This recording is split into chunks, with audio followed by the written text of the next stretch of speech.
You have to be really intentional about putting a team together. I was in! Crawled out of the pile and just started screaming. How good is Joey Bosa? Herbert, rolling, looking, throwing, end zone, touchdown! It's intercepted. Derwin James. Derwin was there. You got to be on a mission every day in the NFL. But even more than that, you got to be on a mission together. Welcome to another edition of Chargers Unleashed. Jake Hefner and Dan Wolkenstein here with you from the LA Football Network. Today's show, of course, is being brought to you by Charger Bolt Family, Brewery X, and Manscaped. Make sure you use the promo code LAFB20 to get 20% off your next purchase. Go to manscaped.com for more details. This is your first time tuning into the show. Make sure to like and subscribe to us on YouTube. And, of course, you can find us on iTunes, Spotify, or wherever you choose to digest your weekly podcast. Dan, we are now in the single digits of days remaining until training camp takes place. I'm sick of this purgatory, my friend. I'm sick of it. But we've got 8 days, and oh my God, do we have so many things left to get through this week. We're still continuing our training camp positional battles that we've been doing. We've gone through the interior defensive line. We've gone through the cornerbacks. We've gone through the tight ends. And next up on the docket is one of the more intriguing positions that when you look beyond who's starting in this role, virtually every position could be up for grabs. So this is going to be an interesting one to talk about. I can't wait. It's going to all be about the running backs today. Man, this is going to be a fun episode. I don't think people are ready for some of the stuff we're going to be bringing to them, not only on this episode, but in the next few leading up to the start of training camp and also just going into the regular season, Jake. We have LAFB is getting bigger and bigger. Chargers Unleashed is doing some things. It is a great time to be joining this show. If you have not listened before, welcome. Yes, today we get to talk about the position group of running back. And there are going to be some gems that we talk about today that I don't think folks are ready for. I really don't. Sidebar, dude. I'm going to start keeping a running tally because ever since the draft, you have been using the term gem. More specifically, when you mentioned Chris Rumph. And I've noticed it in shows that we've done leading up week to week, but that's just become your recurring word. So, not that it's a bad thing, but I need a bucket. I just noticed it. I think that's like your new favorite word to utilize on this show. Okay, I'm gonna get a bucket, and every time I say the word, I'm just gonna drop like a nickel into it, and we'll see how much we have in the season. Yeah. So at the end, you can give me that $500, and then we'll be just fine. Thank you so much for making me feel self-conscious right as we start the show. Can't wait to see how many times we go. Jake, before we move further, how are you doing? Happy 1 week, 1.5 weeks till training camp? How are you feeling? Well, yeah, just about that. I mean, dude, I'm just as I'm feeling the same as you are, and as well as the fan base. Get me out of this purgatory, man. I'm sick of saying the word purgatory. It's that annoying. Get me out of it. Okay, fair enough. Did you have a good weekend? Yes, it was very relaxing. Went to a comedy club on Friday. Went out on a Duffy boat around Balboa Pier on Saturday, and then just took yesterday to relax. You are living, sir. I like it. You had a good weekend. I already know you're still recovering from your weekend. One could say that. Yes, I had a nice little barbecue pool thing on Saturday. On Sunday, helped my father set up his Traeger, so ate quite nicely all weekend. Definitely felt it a bit as the weekend progressed. But here we are, and we are this much closer to Chargers football. So without further ado, let's get into it, Jake. We have a position group that a lot of folks, I think everyone talks about Austin Eckler, but then after Austin Eckler, like you mentioned, it's all kind of up for grabs. But I don't necessarily know if that's a bad thing. And I also wouldn't be shocked if we actually got into the regular season with all four of these guys on the roster, which we'll get into. But to kick it off, we have to start with the man who's arguably the pound for pound most explosive, strongest player on the Chargers team, arguably in the NFL, in Austin Eckler. He is healthy. He's rejuvenated. He has come back completely from his injury last year. RB1 in our books and in our hearts. Cannot wait to see what he does this year under new coach Joe Lombardi. Going to be quite the adventure. Jake, what are you thinking about Austin Eckler this year? Is he your running back one? Is he my running back? What? Well, I know a lot of people in fantasy football that when their draft selection came up to it, that was what they were hoping for fantasy implications for Austin Eckler. And again, my condolences go out to all of you who ended up having Austin Eckler on your fantasy team last year. I remember even being, there you go. I remember even being a conversation about this as far as how that workload was going to be split. But Austin Eckler, his expectations were so high last year, taking over the mantle after now Melvin Gordon's gone. People were still asking the question, can he be the bell cow back? To me, he had already proved it 2 years ago. I think even in a limited action that he saw last year, he still proved it.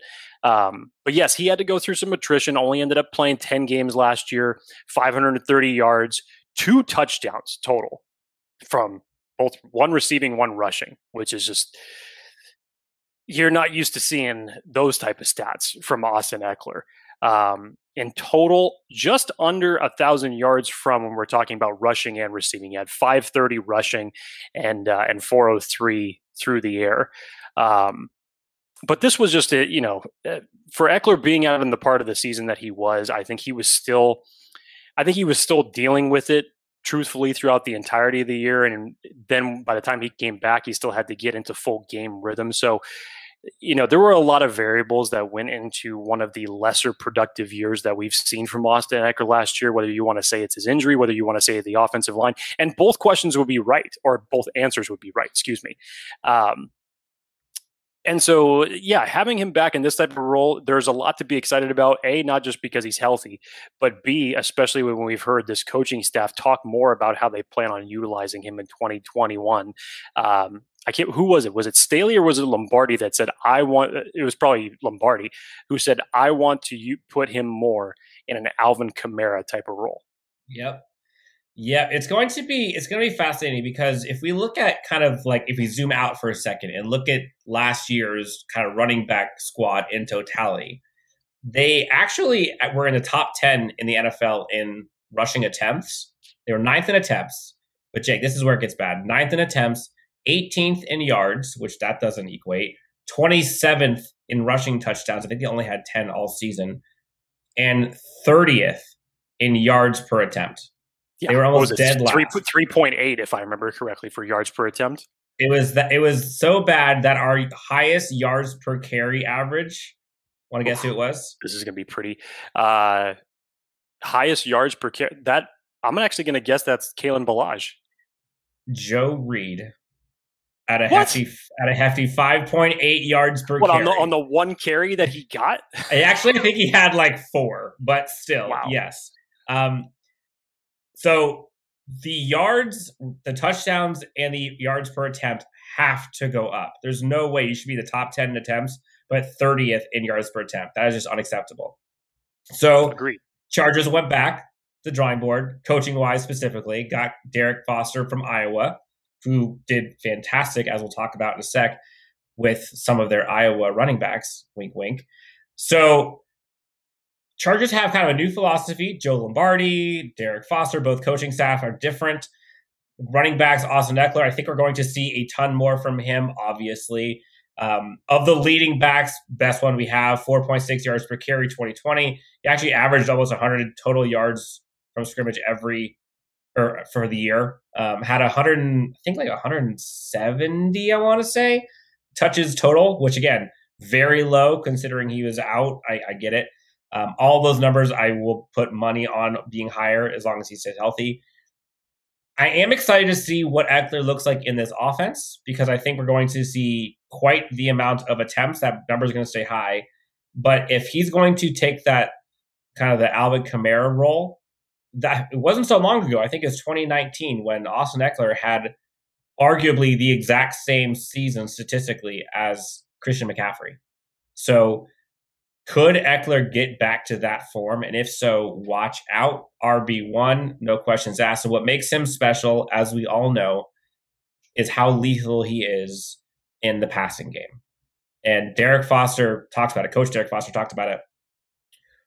When in passing downs, the most important priority for running backs is to protect the quarterback. Number two is to get open in space and be able to, when your name is called upon, deliver. Austin Eckler is that in spades. He is very adequate in pass blocking, and also, as we all know, he is absolutely electric with his hands on the ball out of the backfield. Yeah, it's everything you said there, Dan, was spot on. And as far as just talking about expectations for the 2021 season, you talked about the influx in carries that we should expect from him. I would agree with you. So if you drafted Austin Eckler in your fantasy football team last year, don't be discouraged from doing it this year. Please don't, because if you go back and you look at, especially during the time that Joe Lombardi was with the New Orleans Saints, look at the statistics that Alvin Kamara put up. It's a great comparison and follows his philosophy on how he loves to get his running backs involved in the game.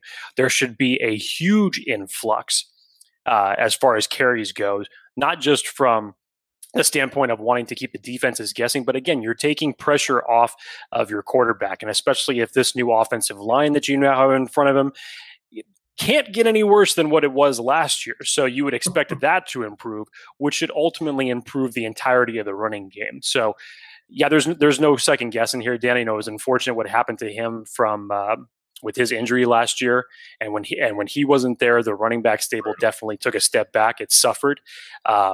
So obviously, here's hoping for a full, healthy 2021 season for Austin Eckler, and God damn it, make our running game more productive. Please. And again, I think we have two things going for us. One, Austin Eckler is healthy. We already see him doing like one-arm pull-ups and everything. He said it's the healthiest he's ever felt. The dude's an animal. Yeah, his workouts are ridiculous. Obviously, our offensive line is worlds better, and I think we're going to see just as much of an impact on the running game as we are on the passing game. So watch out. Shout out Rashawn Slater. Hallelujah. Going to maul people in the running game. But then after Austin Eckler, Jake, this is where it's a toss-up. And, we have Larry Roundtree III. We've got Justin Jackson. We've got Joshua Kelley. All three of them bring somewhat, they all bring different dynamics to this team, but some of it is a little bit of an overlap. Yep. Which would you like to start with? Let's start with Justin Jackson, just considering that he's the second longest tenured running back on this team and from this stable that we're going to be talking about. I just talked about Austin Eckler having to face attrition for 2021. You talk about attrition for a guy who we've just been waiting to see the consistent shades of what he did just a couple years ago in that Pittsburgh Steelers game. Justin Jackson, as talented of a running back as he is, going all the way back during his time in Northwestern, is an extremely talented running back. And a lot like Austin Eckler, has tremendous vision, can catch out of the backfield, is a multi-dimensional type running back as far as his talent goes. But when you talk about a guy who has only played in 29 of the last 48 regular season games, it's tough. What is it, the old saying? The best availability is availability. The best. The guy. Yes. Yeah, excuse me. The best. I said that. Thank you for correcting me. The best ability is availability. And to his credit, throughout his career thus far, he's averaged 4.8 yards a carry, I believe. Yeah. When he's on the field, it's great. But he's facing a situation right now, and here was the biggest stat, Dan, that I thought was surprising. And again, we're talking about a guy who had to play against a lot of attrition, not just from injuries, but the coaching staff ended up bringing in Kalen Ballage as a veteran running back, in the middle of last year. And this obviously had to deal with a lot with the Austin Eckler injury, and of course, what was happening with Joshua Kelley, and we'll talk about that in a second. But you did have a coaching staff that definitely favored the veterans more. Here's some stats for you. This is inside the 5-yard line. All right. We don't consider Justin Jackson to be anywhere near like that goal type, traditional, big bodied back that's going to get you the short yardage. All right. So inside the 5 last year, and these stats are according to FTN, Austin Eckler had 8% of the carries inside the 5. Joshua Kelley had 28% of the carries inside the 5. Kalen Ballage had 32% of the carries inside the 5. Do you want to know who the next person on this list is?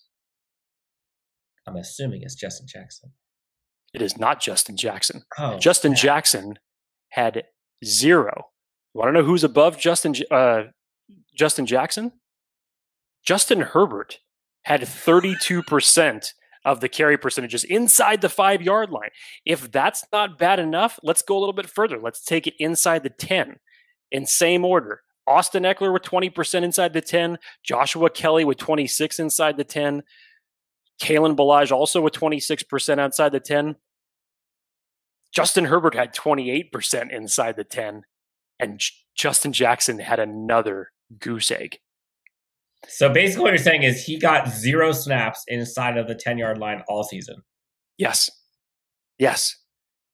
And this is such a critical year for him, considering that the Chargers drafted Joshua Kelley in the 4th round last year. You bring in Larry Roundtree this year, who a lot of people are very, very high on in the 6th round this year. And again, we've said it ad nauseum now. When he is healthy, he can be a dynamic piece to this running back stable. You all remember his showtime against the Steelers. I mean, it was awesome. It was awesome. Nobody saw that coming, and it was a shot of adrenaline into the arm for what he brought to the running back stable. And you just thought that moving forward, you were going to get to see more of a 1-2 punch with Jackson and with Eckler. And it just never ended up coming to fruition. And a lot of that reason was because of the injuries. So he really just hasn't gotten the time to produce. And I think with the investment that the Chargers have put in the running backs over the last 2 years, again, with Kelley and with Roundtree, that could be the subliminal shot across the bow warning that Justin Jackson may not be long for this team. If/when Justin Jackson makes this squad, what do you foresee his role being if/when healthy? If he's healthy, he can be the number 2 back of this running back unit. There should be no question there. He goes down as one of the most productive running backs that ever came out of Northwestern. Huge type of production. His dynamic is almost to the level of what Austin Eckler does, when toting the rock or when catching it. Obviously, his pass protection needs a hell of a lot of work in that circumstance. But as a weapon, if you were to tell me that we could set up an offense where we could get both Justin Jackson and Austin Eckler at the same field and utilize them properly, which I don't think that the former coaching regime had any idea with how to get creative with it. But if you're telling me that you could create a plan that could get both of these guys developed in the running game or the passing game and on the field at the same time, when was the last time that the Chargers you saw 2 running backs out in the backfield and they utilized the plays for them the way that they should have been? I can't honestly. The last time I could think of was you got to go back to the LAT days. I was going to say it's going to be LT Michael Turner. Is probably the last time I remember seeing that. I mean, I guess you can kind of say Melvin Gordon, Austin Eckler, but not really. No. No. I mean, you could say that considering that you had the flexibility to split Austin Eckler out wide and you can have Melvin Gordon in the single back formation. But again, to me, it wasn't anything that was going to confuse the defense because, of course, that situation was it was 2nd and 18 and the Chargers still decided to run it up the middle and only got maybe negative 2 yards on it. Yep. Yeah, look, I mean, Justin Jackson, I think all of us, we all like him, but if he can't see the field, there's a difference between like a Derwin James ability and a Justin Jackson. Like Justin Jackson is pretty darn good, but he is not to the level of Derwin James where you can where like the risk is not worth the reward. Derwin James, when healthy, is an absolute stud all-pro. Justin Jackson, when healthy, is a great RB2. Like that, let's just be honest. So the Chargers are not going to hold on to Justin Jackson if he cannot show out this year. They're just not going to. He's not worth the risk. I mean, but again, when healthy, I think last year he had started 4 games. I think he had the same yards per carry as Austin Eckler. Like, he was good. But you have to be on the field. And especially for someone who's not like one of your best players, a team is not going to risk it for you if you're always hurt. They're just not going to. So that is arguably RB1 and 2. Now, this I think is going to be where the conversation kind of gets a little fascinating, Jake. So we got Joshua Kelley and we got Larry Roundtree III. Joshua Kelley was the rookie last year. Everyone was super excited. He started off with a bang early on in the season. Great kid, great attitude, the best smile, I think, of any person on this team. But as the season progressed, he kind of tapered off. I mean, he had a really low, I think like 3.2 yards per carry. He had some issues with ball protection, ball security. You know, he had a couple really, really bad fumbles. His vision wasn't as good as we would have liked as the season went on. And although the offensive line didn't really give gaps as much as we well would have liked, when they did provide him gaps, he wasn't going down the right ones. So it kind of felt like he lost a bit of confidence. But that being said, like, I don't know, last year was such a weird year for everyone. And I can't imagine it being any easier for rookies, especially running backs, when you're getting thrust into this with Austin Eckler out. And I don't know, like I'm still high on Joshua Kelley, but like last year was just a weird year. Yeah, like you said, Dan, the first 2 weeks of last year, you wouldn't have thought that Joshua Kelley was a rookie. You look what he did in the Bengals game, rushed for 60 yards, had his first touchdown in his first game. Then the following week against the Chiefs, same game that Justin Herbert made his debut, he goes off for 64 yards. And then from there, it was just a complete drop-off. Didn't end up finding the end zone again until week 12 of last year. And, you know, obviously a lot of things changed throughout that year. The offensive line continued to play poor. And again, we're talking about a Joshua Kelley who was filling in for a lot of playing time due to Austin Eckler being out and Justin Jackson being out for certain periods of time. To me, as the fumble started to come, yes, as you mentioned, his vision, you know, just wasn't there. He wasn't seeing the field properly. On top of that, I don't think that this coaching staff did a good enough job to assist in getting his confidence back throughout the year, because this was around the point where Kalen Ballage ended up joining the team. And a lot of people ended up loving what Kalen Ballage did in his short stint with the Chargers. Yeah, he was surprisingly good. I was not expecting that. In the few short games that he played in, he was actually pretty productive. And at some points, he was even starting the game. So Joshua Kelley, again, much like the other 2 running backs we've already talked about, had to go through a lot of attrition. And like you said, Dan, a lot of people were high from what they saw in those first 2 weeks with Joshua Kelley. Hell, I'll even admit it. He was one of the guys in the running backs that we were talking about last year, and we were talking about a lot of them when it came to the draft as far as who the Chargers could target on day 3 as a mid-round draft prospect to add to their running back stable. I said that Joshua Kelley would be a great fit for this team because I thought it added a different type of dynamic. He wasn't the same type of a running back as Austin Eckler and Justin Jackson was. You go back and you watch his tape at UCLA, he was much more of just that bowling ball. And like those stats that I read off just a couple minutes ago, more of that short yardage goal line type of back that you want for those just nasty grind them up type of yards. And I thought that he was worthy of a 5th round pick. And was I a little bit surprised when the Chargers took him around early? Yes. But I was still actually pretty enthusiastic that they ended up taking him. Unfortunately, he didn't end up panning out as well as we thought. Had the fumbles, had the issues, and things just continued to get worse and worse and worse for him. And, you know, unfortunately for him, he lost out on a lot of playing time to running backs that were being more productive. So as much as I was talking about Justin Jackson and the possibility of him not making the roster, I'm not going to go as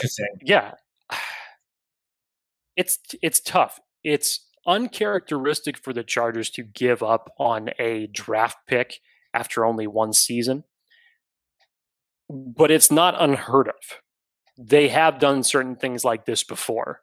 if you're talking about former 5th or 6th or 7th round picks. During Tom Telesco's early tenure as a GM, this happened. And I think when we get into the next player we're about to talk about, that is Joshua Kelley's biggest competition. I think that it benefits Joshua Kelley for the fact that the practice squads still remain at a high number, obviously due to everything that the league is still going from a safety standpoint and possible emergency situations. So I think practice squad, if the Chargers ended up only going with 3, I think you could get Joshua Kelley back on your practice squad. But if the Chargers go with 4 running backs, I'm going to say it right now, until I see a difference, I'd say that this could be your RB4.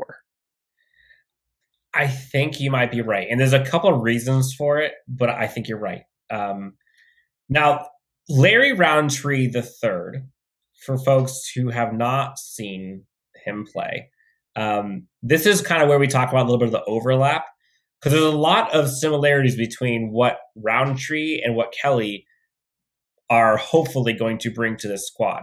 Like, both of them are kind of like that big body type. Jake, I don't know what your thoughts on this. I haven't said this to you before. Roundtree kind of has like I don't know if you remember the back of the day, like Ricky Williams for the Dolphins. He kind of runs similar to how he ran, kind of, squared up, I don't know. He had really quick feet, physical, bulky.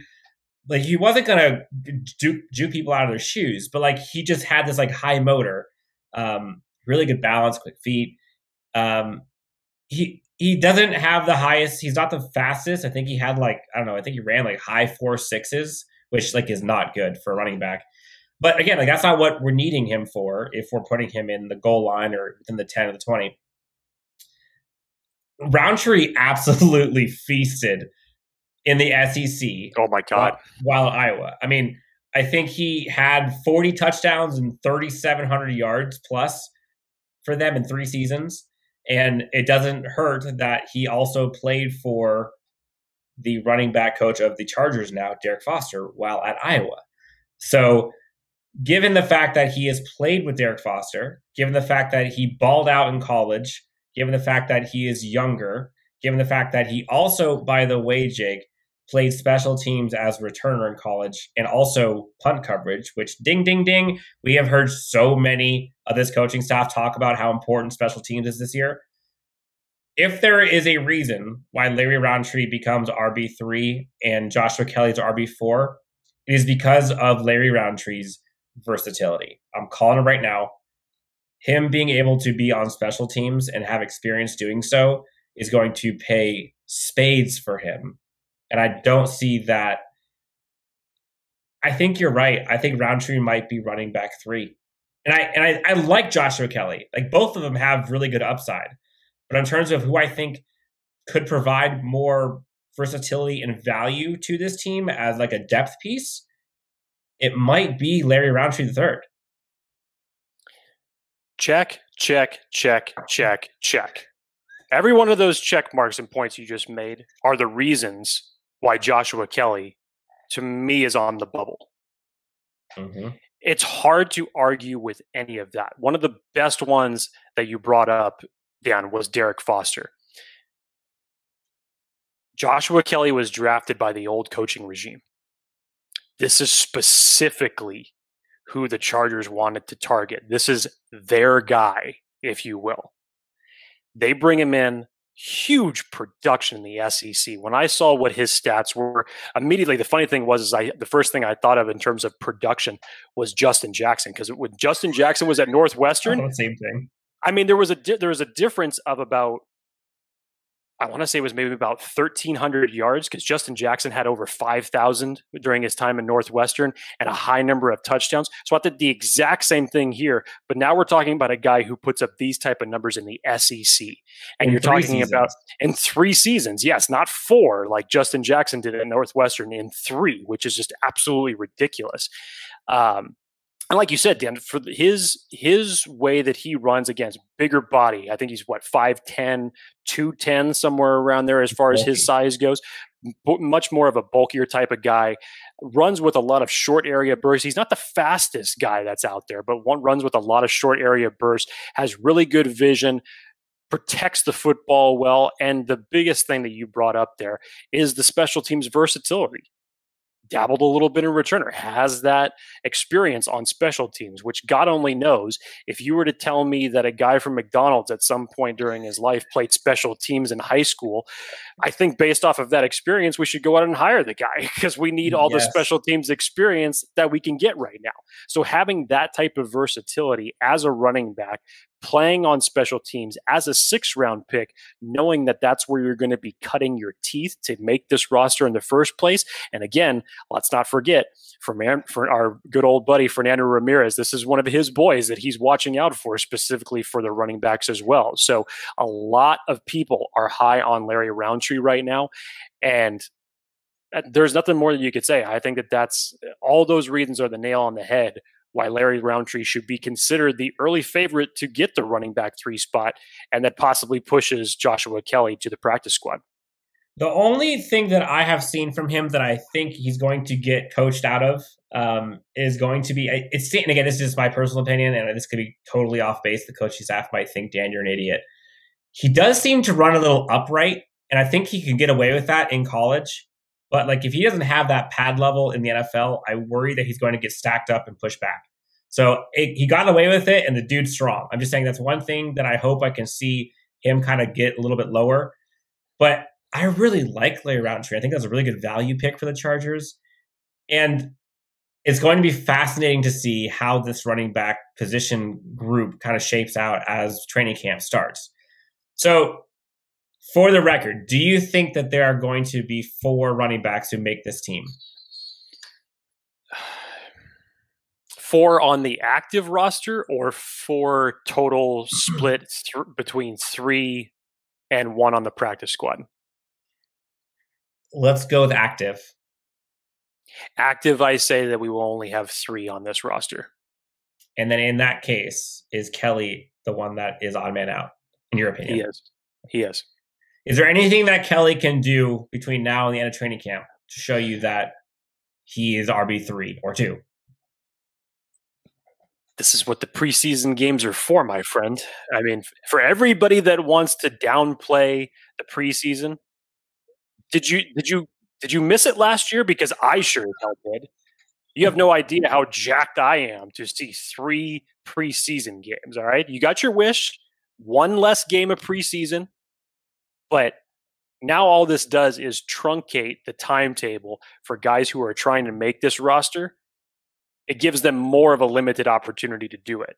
But it's also on the coaches to make sure that they're giving everybody the adequate playing time in order to properly evaluate who they have on the roster. So Joshua Kelley is, hey, get your reps. Don't lose your reps during practice. Don't make mistakes. And show out in the 3 preseason games that you're going to get an opportunity for. Now, I'll say this right now. I think that they'll start him at the running back 4 position. I do. So if you see Joshua Kelley, it's definitely not going to be until the second half. And depending on how many times or how much playing time they're going to give their starters in now only 3 preseason games, it's probably not going to be till the second part of the 4th quarter. So I think that they'll start him there. If he produces well, that's his opportunity to probably move up. I'm sure at one point or another in these 3 preseason games for the final 2, the coaches will probably rotate, and they'll probably just do it for evaluation purposes to give him a little bit more playing time. Let's see what he does with it. Is he getting any better? And unfortunately, if not, then yeah, I think that he's the odd man out of this group. Yeah, it's gonna be wild. I think Derrick Foster did some interviews he had back in college in Iowa, and he kind of talked about having to work with like a running back by committee squad, which is the same thing he's going to have now. Like there isn't one kind of turnkey running back that he's going to have for all downs. He's used to having a running backs by committee, which is what we have here in LA. I'm curious to see how he kind of imposes his style on these running backs. I think you're going to see a huge emphasis in protecting the quarterback and pass blocking for these running backs, which I think is where someone like a Larry Roundtree actually might be able to shine a little bit, might be able to separate himself as running back 3. The whole position is going to be fun, but I am feeling good about this squad as a whole. I think it's a really good complement to Justin Herbert in this passing offense. The rushing blocking is going to be so much better. And as long as this running back squad can stay patient and let the offensive line do their job, I think we're going to see remarkably improved numbers from the squad. So, for example, going back to the top, Jake, 9th in attempts, 18th in yards, 27th in rushing touchdowns, and 30th in yards per attempt. I can see that number in attempts kind of staying the same. That number of yards should damn sure go up. It has to get better. Yep. 27th in rushing touchdowns, that is unacceptable. And if the Chargers end up 30th in yards per attempt again, Brandon Staley is going to blow a gasket. There's no way. Mm-hmm. There's no way. How about more air guitar celebrations in the end zone? Yes, you got to give me more. Give me more than 2, baby. Come on, give me more than 2. I know we can generate that. And when he does, SoFi is about to get cray-cray. I know he's been imploring Bolt fam all offseason to get ready for this season. So I can't wait to see the first time he scores a touchdown in SoFi. It's going to be fun. So, Jake, that is going to do it for the running back position battle episode.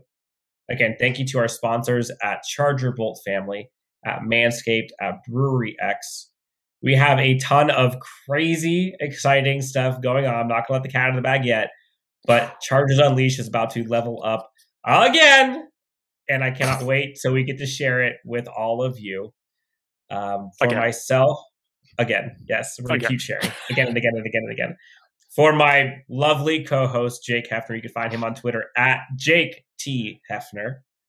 Myself at Chargers Homer. You can find us on Twitter at LAC_Unleashed. Oh, said that wrong. Be sure to. That'd be an interesting name. A whole different podcast. Yeah, different.